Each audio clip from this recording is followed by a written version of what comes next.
KX News at 10 starts now. Good evening. I'm Renee Cooper. Thanks for watching KX News. Leading local tonight, finding light in the darkness. According to the Rape, Abuse, and Incest National Network, every 73 seconds, someone in the U.S. is sexually assaulted, and every 9 minutes, that victim is a child. Meanwhile, 5 out of every 1,000 perpetrators will end up in prison. As Malik Wilson shows us, one Williston woman who was once a victim is using her trauma to help others.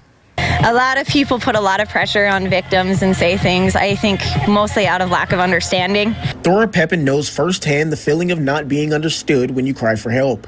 On September 19th, 2017, Pepin was sexually assaulted. It was the middle of the afternoon on a Tuesday.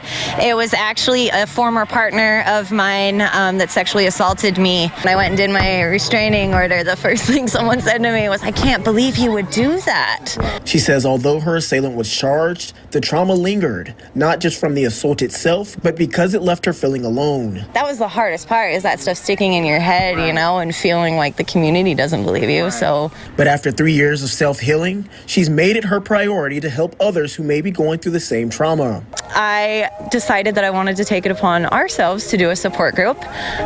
We dove into that, researched that, realized it's a lot of responsibility. So we decided to start with a 5K to kind of ease our way into it. The 5K is themed Yes Means Yes, signifying the importance of consent between partners. It's anything that is unwanted. So yes means yes, and anything outside of that is sexual assault.